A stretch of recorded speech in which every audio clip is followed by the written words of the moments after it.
Oh, it is never easy for those New York Jets, specifically with injuries, number one, and number two, injuries to the offensive line. Apparently today, it feels like the Jets are going to be without a different offensive lineman, but they get another one back, so it's like you get, but you also have to give one up. We're going to talk about it. All right, it is time for my Underdog fantasy picks of the week. Sign up using my code linked down below in the pinned comment and the description of the video. They, for a limited time only, are giving you a 100% match deposit bonus for up to $500. That is you depositing $500, and Underdog Fantasy will give you then $500. Let's get in on the action. There are three things from this game, Jets-Chargers, that I love. The first is Austin Eckler over rushing attempts, 13.5. He has hit that number every single game that he has played in so far this year. He's played 4 games, has hit it 4 times. As for the next play, I want Garrett Wilson over 5.5 receptions. He has gone over to that number in 4 of the last 5 games. The last 2 games from Garrett Wilson, 7 catches, 8 catches. They're starting to force feed him the football as they should. And last but certainly not least, let's go to Tyler Conklin, higher on 2.5 receptions. He didn't have any catches last week and just 2 targets, but before that, he went 1, 2, 3, 4, 5 weeks in a row clearing that number. So $10, put that in. 3 correct gets you 60. Sign up using my code over at Underdog Fantasy. Also, before we hop in, just want to give a shout out to Jake Asman for putting together a tremendous event on Long Island last night at the main event in Farmingdale. So many people came out to it. It was so cool. It was Jake, myself.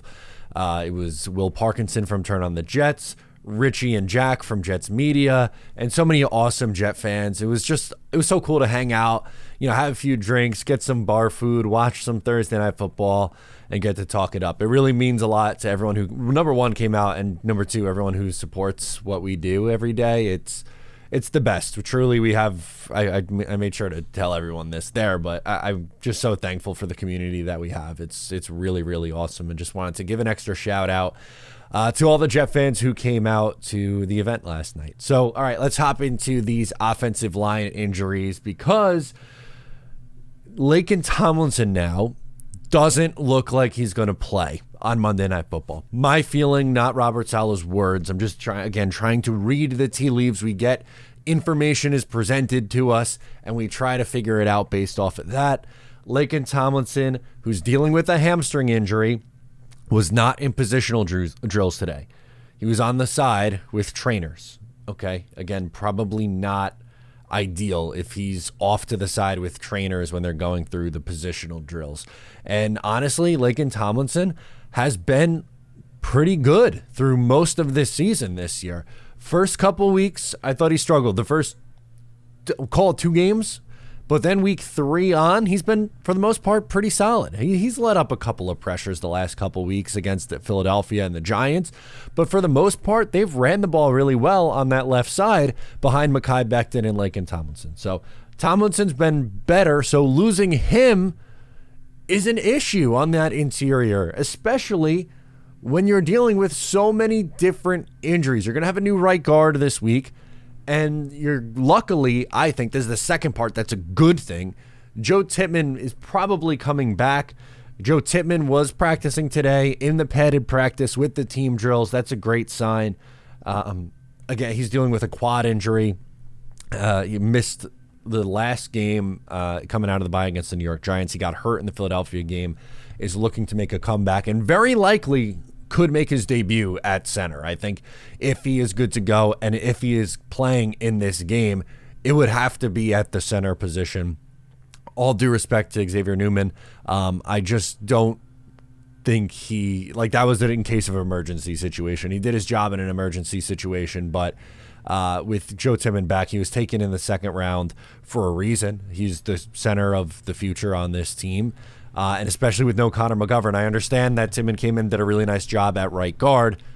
He's now going to move over to center. I think that's almost all but a lock because, again, he's someone who's played it, in college and has practiced it significantly more. Again, Newman was in case of emergency there. He did it, and he did it okay and had a big moment in the game against the Giants, but getting Tippmann back would be huge for this team. It really would. Still up in the air on Dwayne Brown. It feels like we don't really know what's the play there. Robert Saleh sounded cautious when talking about him today, so that could very well mean that he's going to play, because usually you kind of do the opposite of what Robert Saleh is saying with these injuries. So potentially he would be good to go, but there's so many different offensive line combinations that they could toss out there. I'm going to assume Laken Tomlinson's not going to play. So Roger Saffold, welcome to the show, right? Come in on Tuesday, play on Monday. I think Roger Saffold would play left guard.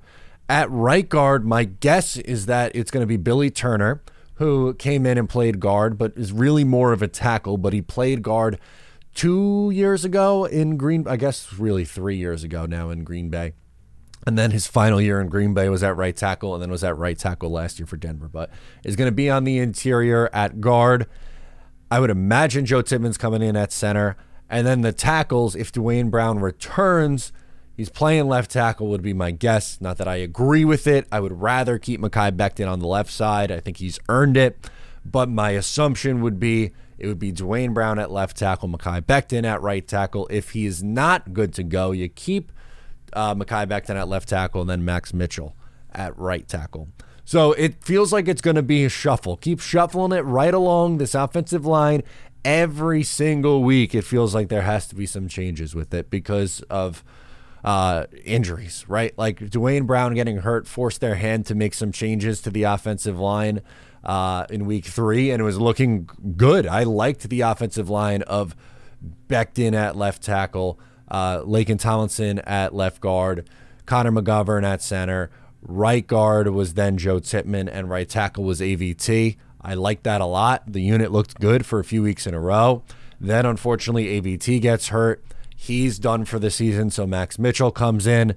And then Joe Tippmann goes down. Connor McGovern goes down. So in comes Billy Turner, who was brought in to be like your 4th offensive tackle. Instead is now starting at guard. And Joe Tippmann, again, you hope is coming back this week. Although, something to keep in mind, Joe Tippmann snaps in the preseason. He had a couple tough ones early on. So that's something that's going to have to come for him. I think over time, the more he does it in the NFL and the more consistency he has, it's only going to help him. But I guess, I will give a positive spin on this. Joe Tippmann at center got most of the run with the 2s. And who was the number 2 quarterback all offseason before the season? Was Aaron Rodgers was the 1, Zach Wilson was the 2. So he has that connection from working all summer with Zach Wilson. So I'm going to use that as a positive spin. But, man, it is always something with this team. So it feels like, okay, good, you're going to get Joe Tippmann back, but you can't have your left guard who's actually been playing well. It is what it is. Let me know your thoughts on the offensive line down below. I am tired about talking about the offensive line, but each and every day this week, it's been the biggest story, so we got to do it. But I want to hear your thoughts. What do you think the offensive line combination is on Monday night against the Chargers? Comment down below. I am Matt O'Leary. I'll catch you next time.